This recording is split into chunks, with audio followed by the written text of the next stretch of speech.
Harka fuunii daawwattootaa fi hordoftoota chaayinaal Fu'aad Show jalatti argamtan marti keessanuyyuu akkam jirtu nageenyi keenya kan jaalaa fi kabajaa bakka jirtan maratti isin bira haa gahu jechuun barbaada.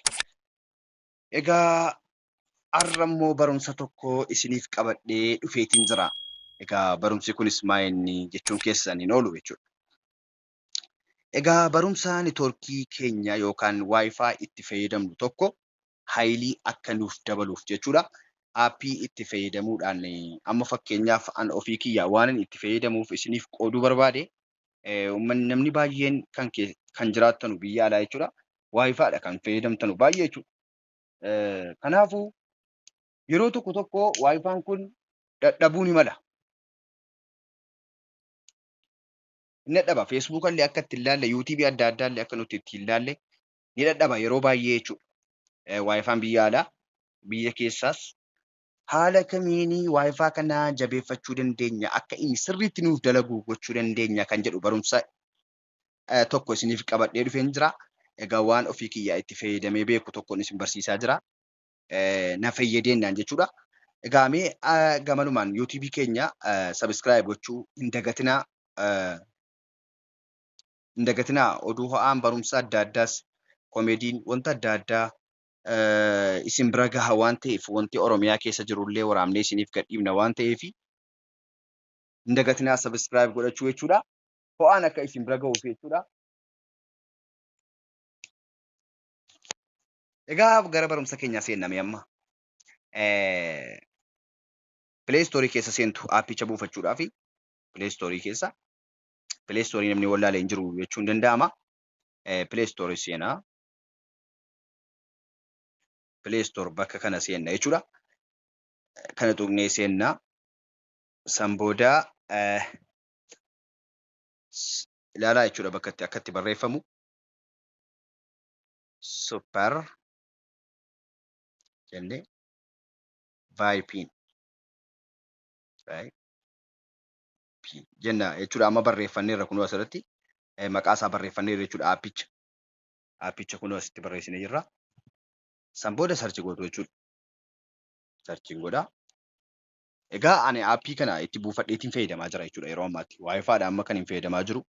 Waayifaa kana garuu haayilii isaa giidoo kan itti kenne aappicha kana jechuudha. Malee waayifaan biyya keessaa xiqqoo nama rakkisaa waan ta'eef jechuudha. Dhiifama. Hayyee itti fufna amma gara aappii kana buufachuutti. Amma kan fakkeenyaaf isin waan hin qabnee fi aappii kana buufachuun dirqama jechuudha. Aappicha hogguu buufattanii kaatan haala kanaan isiniif fida jechuudha. Haala kanaan ooppiin jedhee isiniif fida jechuudha. Kunooti asirratti. Sanan booda ooppiinicha keessa teentu jechuudha. Amma aappicha seenaan jiraanii. Na hordofaa sirriitti akka dogoggorre jechuudha. Kun beeskisaa dhiifama. Kun beeskisa. San booda akkuma kanatti seena jechuudha. Aappicha hogguu seentanu maal tuqxu? Kunoo kana tuqxu jechuudha. Kana ishee kana cuqaaftu jechuudha. Gaduma tuqna. Ani hamma aappicha kana hidhadheetiin jira jechuudha.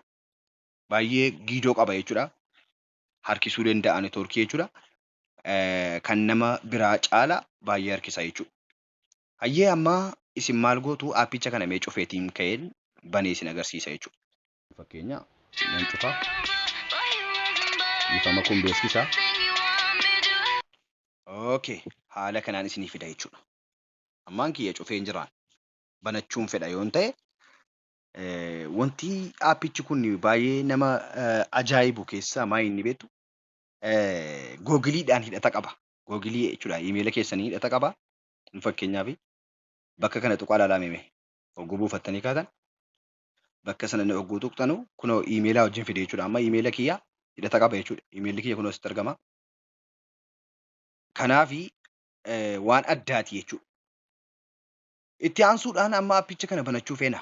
Waayifaa keenya bannee hidhachuu feena jechuudha. Akka neetwoorkii sirriitti nu dalaguu maal gochuu qabna? Walakkaa kana cuqaafnaa jechuudha. Bakka kana cuqaafna jechuudha kunoo. Dhiifama. Bakka kana cuqaafna jechuudha. As tuqaafna jechuudha. Amma xiqqoo nu eeskisuu danda'a jechuudha neetwoorkichi. Amma fudhatutti hin eegdu barbaadaa jira jechuudha. Amma hidhee jira laala. Argitanii? Sila kalariin saawaa biraa ture. Amma garuu kunoo arangaadee godhee hidhee jira jechuudha. Hidhee jira jechuudha. Okay. Maaliin mirkaneeffachuu dandeenya? Kan lammataa hoo jenne immoo gaaratti nuuf fida jechuudha.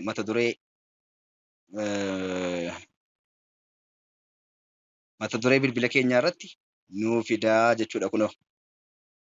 Achitti isiitti mul'atti natti fakkaata. Aappitti isiin sun vaayipiin jedheetu achirratti nu hidha jechuudha mata duree kana irratti.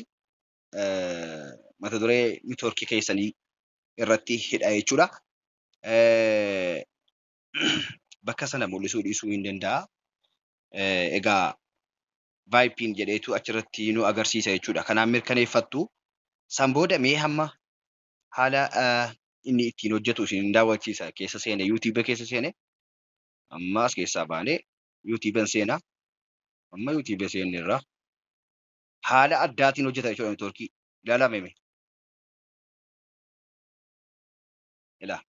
Si'aan bana jechuudha. Rakkoo tokko illee hin qabu jechuudha. Ilaa. Amma fakkeenyaaf kanan banameme. Kanuma bana. Everybody, welcome to the first semi-final of the 2010 FIFA Club World Cup. TP Mazembe of the... Akkasii haayilii baay'ee dabala aappichi kuni. Kanaafuu kana hin dagatinaa hundi keessanuyyuu barumsa baay'ee nama fayyadudha. Kanaafuu dagachuu qabdan. yuutuuba keenya immoo barumsa adda addaa komediiwwan waan adda addaa jechuudha waan Oromiyaa keessa jiranullee waraabnee asuma jalatti isiniif gadhiisaa jirra jechuudha. Amma fakkeenyaaf waan gadhiifamee jiru baay'eetu jira. Fakkeenya as tuqnaa egaa maqaa kiyya barreessinee seenuu isin dandeenya jechuudha. Namni baay'een keessanii iimeela nu gaafataa jedhaa jirtu. Akka inni iimeela isin hin gaafanneef maqaa yuutuubii kiyyaa barreessuu dandeessu. Fu'aad Show. Ilaa.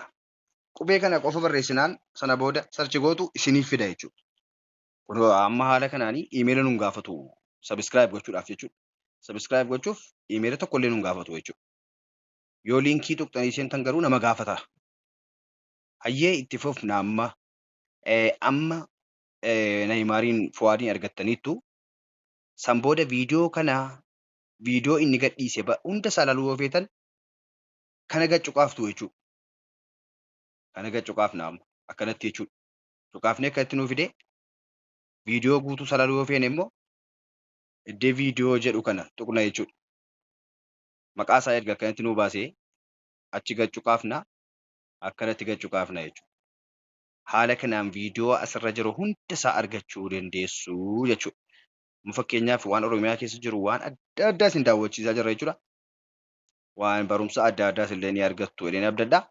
Amma fakkeenyaaf bakka kanatti walaloo haadhaatu jira. Koomedii jira. Ergaa adda addaa jira. Waan Oromiyaa keessa jirus immoo baay'ee isiniif dhiyeessaan jira. Waan akka fakkeenyaaf kun amma naannoo Gibeetii Oromiyaadhuma jechuudha kuni. Fakkeenyaaf mee gadi cuqaaf naa hime maal akka ta'e ilaallaa walumaa.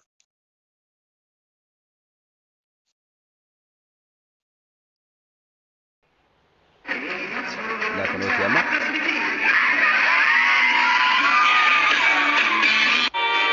Bini qabaatuuf maafan gola naanna'aa biyya koo falmee du'een waaqoo guutuu kootaa Aliyyi cirrii ta'a Huseen Bunee kootaa lubbuu bini qabaatuuf maafan gola naanna'aa. Akkanatti jechuudha amma viidiyoo kana ilaaltanii yoo xumurtanii sana booda gad harkifna jechuudha. Kanuma gad harkifna ammas hin ba'a jechuudha inni kun. Itti fufuu yoo feetan kunooti jechuudha akkuma haala kanaan taraatti nam'ee jira jechuudha. Kanaafuu galatoomaa jennaa sabiskiraayib gochuu hin dagatinaa. Amma fakkeenyaaf viidiyoo kana hogguu ilaaltanii kaatanu laayikii tuquu hin dagatinaa. Laayikii ishee kana tuquu hin dagatinaa. Yoo feetanis sheer gochuus hin dandeessu. Egaa namni hin beekne hin jiru. Sheeriin kunoo bakka kanatti argama. Feesbuuka keessan irratti sheer gochuu dandeessu jechuudha. Fakkeenyaaf amma yuutuubii kiyya yoo sheer gochuu barbaaddan viidiyoodhuma kana immoo yookiin viidiyoodhuma hanga ilaaltanii amma ilaaltanii kaatan kana sheer gochuu barbaaddan feesbuukii irratti kana gaccuqaaftu jechuudha. Kunoo feesbuuka bakka kanatti isinii fideera. Feesbuukni kunooti. Waatsaappiinis misinjeriinis nama ergoo barbaaddan. Waatsaappiinis kunooti. Telegiraamiin kunooti. waa hundaa keessan isiniif baasa jechuudha. Garatti share gochuu barbaadan jechuudha. San booda kana gadi tuqna jechuudha Facebook kana. Kunoo amma Facebook Neymar Fuad irratti ol baasee jira jechuudha. So post gochuu barbaade bakka postii sana tuqna. Akkasitti postatna jechuudha. Haa ta'u amma barumsi keenya kana hundi keessan iyyuu waan kanatti fayyadamuu qabdu jechuudha. Waan kanatti fayyadamuu qabdu dirqama. Barumsa adda addaa waan hamma hin danda'u irraa isinii fideetiin dhufaanis inshallah rabbi jedhe galatoomaan jedha.